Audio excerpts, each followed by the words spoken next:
Where's the transparency? Where's the honesty in that? And I subscribe to the integrity issues in that too. The alarm fees. We talked about that at the last commission meeting. A couple of commission meetings ago, we had alarm fee issues as far back as November 2008, where there was some legal issues. There were some issues we were charging the inappropriate amount for the alarm response fees. We don't deal with that until it doesn't come. And somebody, I think a newspaper article came out that made it transparent that we better deal with this type of thing. The city administration is sitting on top of this for over a year, and then by the time we deal with it, it's after the budget has been adopted, and we may have some potential impact for the new budget, several $100,000 as it relates to that, a loss on that. We talked about other issues that are going on, other things that are hit. I don't know what we don't know, and that's what my problem is up here. Southside School is another example. That started out as a $3 million renovation project. I support historic renovation. But what was supposed to be $2 to $3 million is now, my understanding, and I don't have all the facts and figures on that, $9 to $10 million. That's way over budget. Where are we going with that type of direction? We should be discussing that all the time, and it shouldn't be, by the way, we as a commission shouldn't have to bring up these issues and go hunting for these problems. They should be brought to our attention, and we should be able to deal with them in the open and in the public and in the sunshine. Somebody else talked about, but I had a different take on this whole issue with the HUD. We were $2.5 million in debt, and I mean we had to pay back $2.5 million because we didn't of the money that was awarded to the city. And yeah, it was talked about. It goes back 10 years, goes back. But you know what? This city administration knew about it through 2007, 2006, and when it was finally dealt with when we got called to the table on that. We talked about, and I applaud everybody for being here and understanding how the city manager operates and works. And a lot of that has to do with his presentations that he makes in the public. But a lot of those presentations, to me, are misrepresentations. A case in point that I became aware of fairly recently was when he made a presentation to, I believe it was a men's club on the Gaul, or maybe some other presentation. But anyway, he's talking about pension issues and police fire pensions. Yeah, it's a big thing. We're working towards pension reform and changing that because cities can't afford to do that and keep that cost up. I agree with that. The unions agree with that.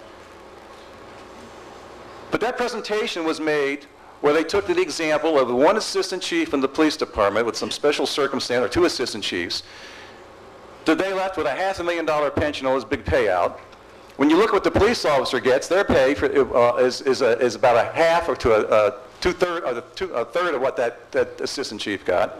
The insinuation is made that part of the pensions that overtime or sick time goes towards those things. That doesn't happen, folks. Overtime is not pensionable in the city of Fort Lauderdale's police and fire pension plan. Sick time is capped, and it's not a pensionable issue. The employees in the city of Fort Lauderdale pay 7% of their pension costs. The state pays none of that. We had this discussion at the former Mayor Gretsas invited a panel to discuss that. That's another issue for another day.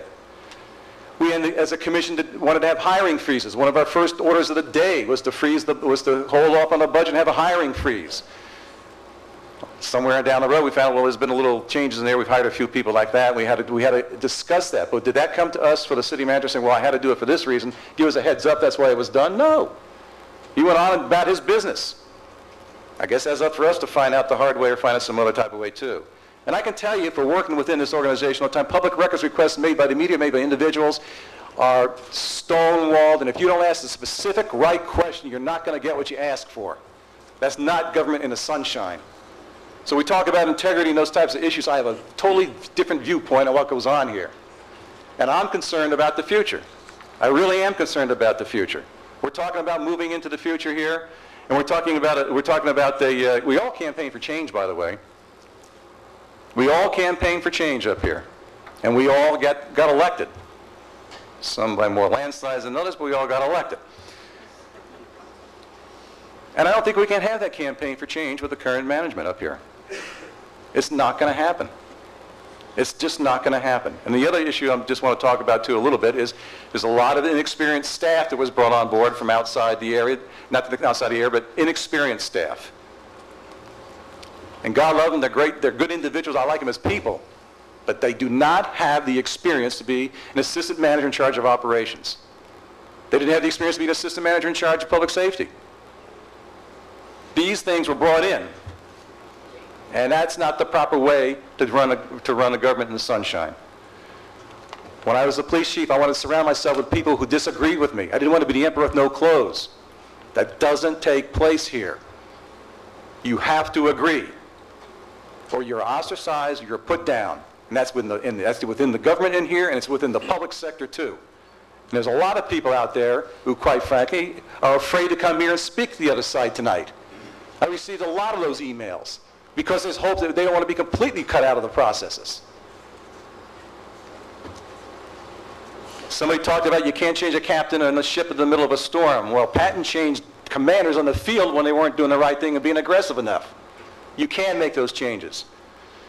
And I'm confident that with this commission, and I'm confident with the staff that we have, when we free them up to do their job, we're not going to have anything to worry about, people. We're going to come through this. And we're in a good position. Now's the time to make the change. We're going to make the change. And I think now is the time to change. Furthermore, misrepresentation, God bless you, P.O. You got your people here, and I know George is involved in that too. I mean, the staff is involved, not specifically George. I know how this works anymore because you kind of rev all these things up and get everybody on board.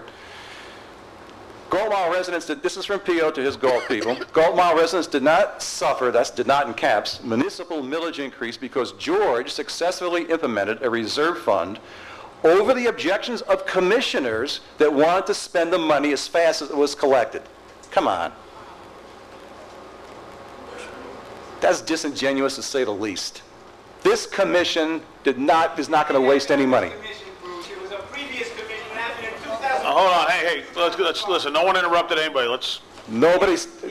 Excuse me, hold on, no one. Well, your email is dated on October 28, 2009, and it doesn't say anything in the entire email. And I'll pass this around to the commission. Anybody in the public wants to read this, I'll send it to anybody. It doesn't say anything about the previous commission. And that's what you use to get your people here. Look, I'm not going to argue with you spoke. I'm speaking now, and I feel very passionately about what's being done up here, and I think it's wrong. And that's why I talk about integrity, and the end does not justify the means here. I cannot support a city manager that does not reflect the values of this city and this commission. It will not implement the policy of this commission. I am not going to support a city manager who's going to do his own policy, stonewall things. He tells people we set policy, but he's the bureaucracy, and he'll determine how that policy is implemented. Wrong, wrong, wrong. The way it was spoken tonight, we might as well go home. You only need one commissioner up here. You need a city manager. Wrong, wrong, wrong. Things are out of skew. Things need to be put back in place. In fact, I'd like to make a motion that we not renew any contract with the city manager. I'll second your motion. I may have more to say later too, but I'm done now. Well,